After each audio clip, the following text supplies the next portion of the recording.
very much. And it's good to see you all. Hope you had a great weekend at your convention. And we're going to have a great convention coming up, and I look forward to it. But before I discuss a very historic breakthrough in our fight against the China virus, I'd like to provide an update on the recent wildfires in California and the storms in the Gulf of Mexico. Yesterday I approved a major disaster declaration for California. Spoke to Governor Newsom as they battle two of the worst wildfires in the history of their state. That continues. The federal government has already deployed over 26,000 first responders and personnel to battle the wildfires. We're working very closely with the governor and very closely with a lot of great state representatives and local representatives, and we'll take care of the situation. But we have 26,000 first responders already. Our hearts go out to the thousands of families who have lost their homes as we grieve for the families of 2 first responders and 5 residents who have tragically lost their lives. It's been a very horrific fire, one of the biggest we've ever seen.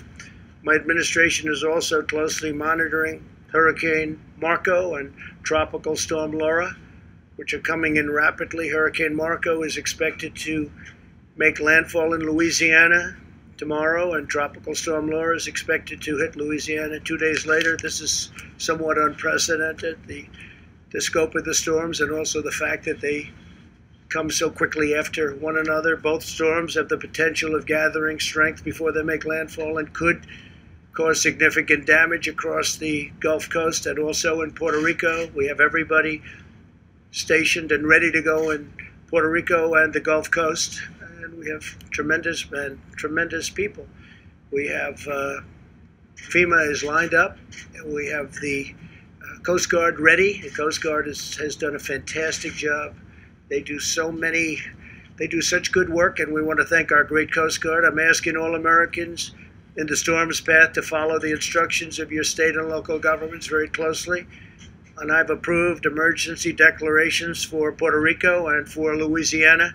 FEMA is mobilized on the ground and is ready to help. They will be in there very quickly, very, very quickly. And I spoke to Governor John Bell Edwards also of Louisiana, and I've informed him, and at his request also, a major disaster declaration is signed and ready to go. We have everybody ready in Puerto Rico, the Gulf Coast, Louisiana, and also on the forest fires in California.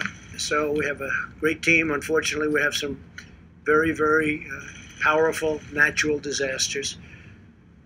On the therapeutics front, this is what I've been looking to do for a long time. This is a great thing. Today, I'm pleased to make a truly historic announcement in our battle against the China virus that will save countless lives.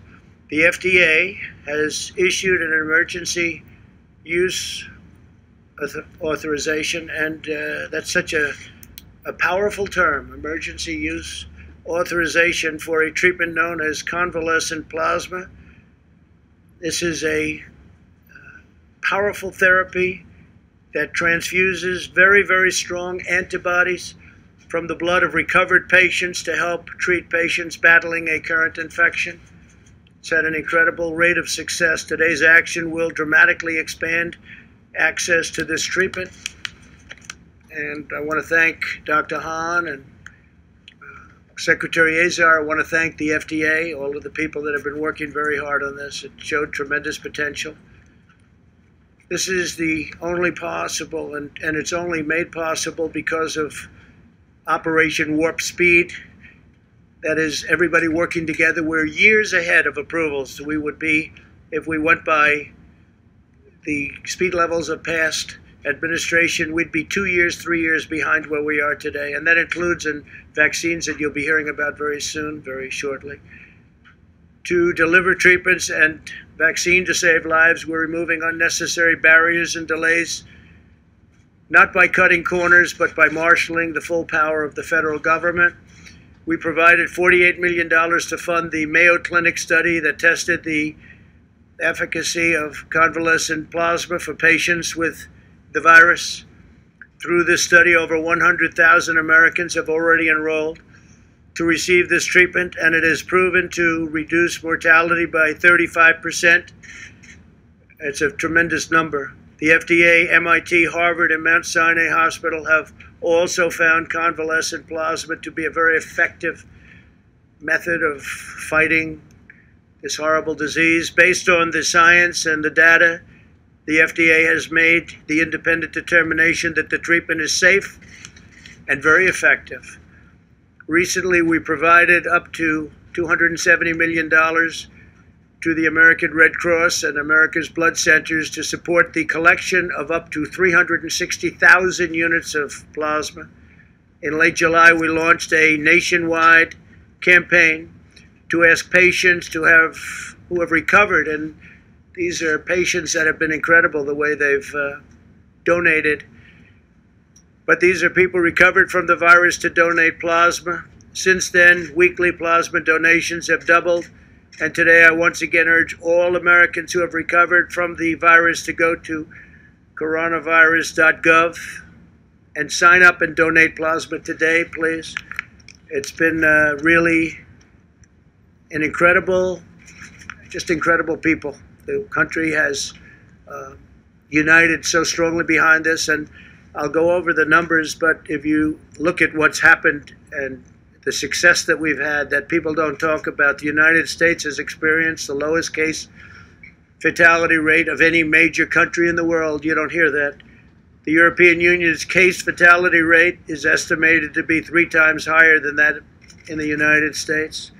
Europe has seen 33% more fatalities compared to a typical non-pandemic year than the United States. And I just want to ask two of our people that have done such a fantastic job, Alex Azar and Stephen Hahn, to say a few words. And Stephen, I want to thank you because the FDA really stepped up, and especially over the last few days in getting this done. The results have been incredible, and I think you'll see the results even go up very substantially. So we appreciate it, and maybe I'll ask Alex to go first and then Stephen. Thank you very much, Alex. Well, thank you very much, Mr. President. Thanks for the bold leadership that allowed us to deliver this very happy news today. Thanks to your All of America approach, America has done more than any other country to expand the arsenal that we have to battle COVID-19. And thanks to early efforts by your administration, Americans have broader access to these treatments, including convalescent plasma, than patients anywhere else in the world.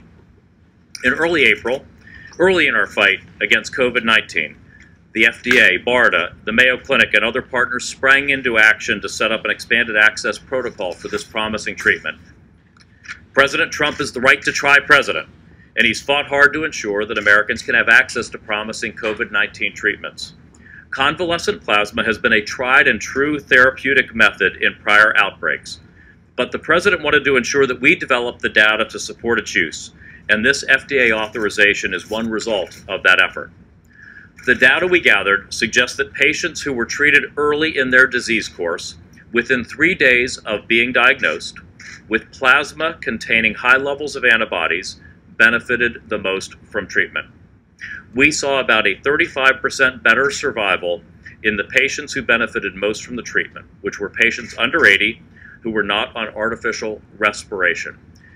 I just want to emphasize this point because I don't want you to gloss over this number.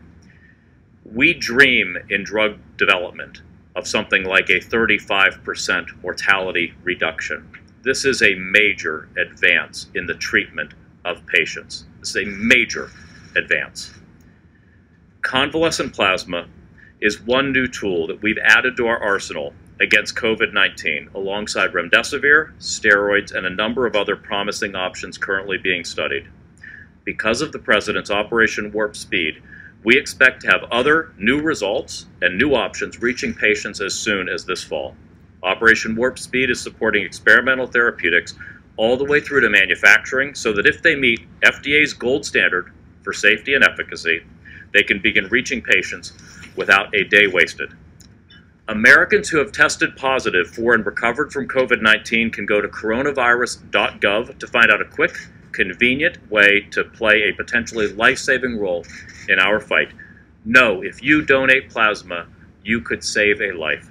We've also provided guidance so healthcare providers can contact patients who have recovered from COVID-19 and give them information on how they can donate. So thank you again, Mr. President, for supporting this remarkable progress against COVID-19. And I want to thank Dr. Hahn, Dr. Marks, and the entire team at the FDA for the speed with which they've approached this, the diligence to ensure that this meets the standards at FDA. And I'll turn it over to Dr. Hahn if that's okay, Mr. President. Thank you, Mr. President, for your leadership. It's good to be here today to announce FDA's recent decision. From the beginning of this pandemic, the President has asked FDA to cut back red tape to try to speed medical products into the hands of providers, patients, and American consumers. And I just want to echo the President's thanks to the more than 17,000 men and women who work at FDA. They have worked day and night to, in fact, do that. So plasma is the liquid portion of the blood. That liquid portion contains the natural immunity that someone develops in response to an infection, in this case COVID-19. And that liquid portion can be extracted, and for many years, as the President and Secretary Azar said, has been given to patients with infectious diseases for more than 100 years. So there was a really good rationale for why this might work. And in fact, as was mentioned, in early April, an expanded access program was started at the Mayo Clinic with the support of the federal government under President Trump's leadership, and that has gone on for the last 4 months. More than 90,000, close to 100,000 Americans have enrolled in this program, and over 70,000 have received treatment. This is one of the largest expanded access programs in the history of FDA, so a very successful approach to evaluating how convalescent plasma would work. So in the independent judgment of experts and expert scientists at FDA who have reviewed the totality of data, not just the data from this expanded access program, but more than a dozen published studies, as well as the historical experience associated with this, those scientists have concluded that COVID-19 convalescent plasma is safe and shows promising efficacy, thereby meeting the criteria for an emergency use authorization. In the optimal treatment of the optimal patients, as described by Secretary Azar, treated with convalescent plasma at the highest titers, there was a 35% improvement in survival, which is a significant clinical benefit. Now we're waiting for more data. We're going to continue to gather data, but this clearly meets the criteria that we've established for emergency use authorization, and we're very pleased with these results. So let me just put this in perspective. Many of you know I was a cancer doctor before I became FDA commissioner, and a 35% improvement in survival is a pretty substantial clinical benefit. What that means is, and if the data continue to pan out, 100 people who are sick with COVID-19, 35 would have been saved because of the administration of plasma. We've seen a great deal of demand for this from doctors around the country, and what this EUA emergency use authorization today does, it allows us to continue that and meet the demand.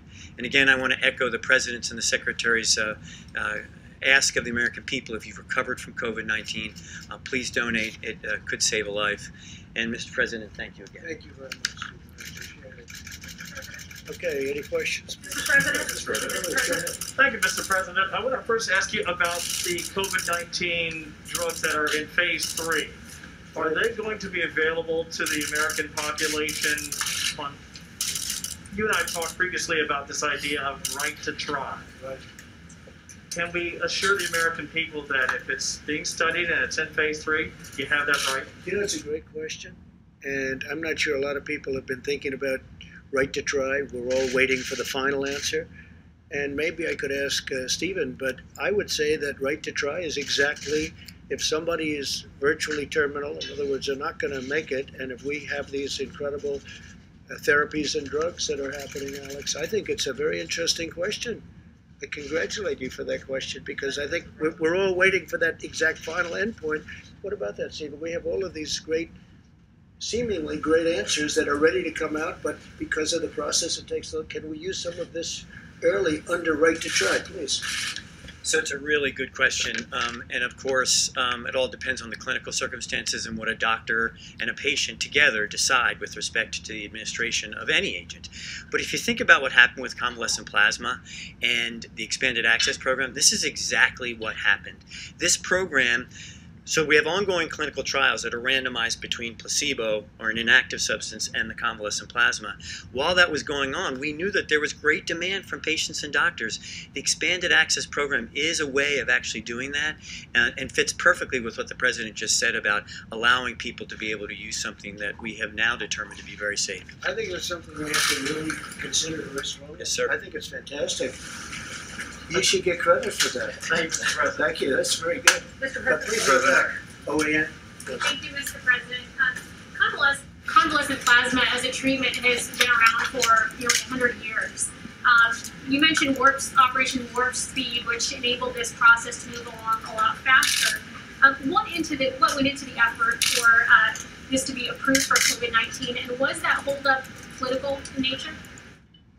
Well, I think that there might have been a holdup, but we broke the logjam over the last week, to be honest. I think that there are people in the FDA and actually in your larger department that can see things being held up and wouldn't mind so much. It's my opinion, a very strong opinion, and that's for political reasons. This has nothing to do with politics. This has to do with life and death.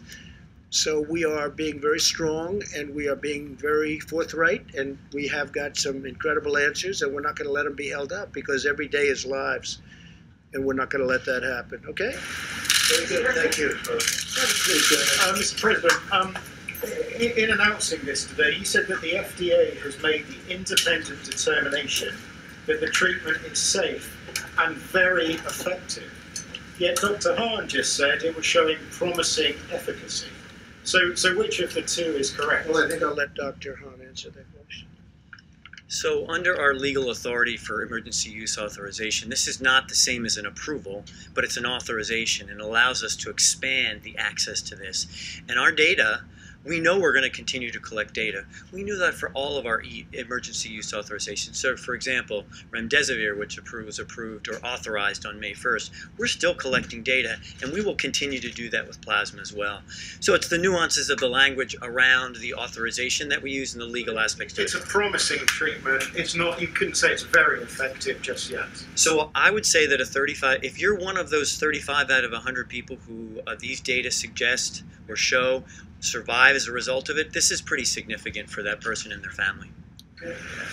This is a very big day. It's a day we've been looking forward to. Thank you very much. Great question. Was there pressure on you, Dr. Hahn?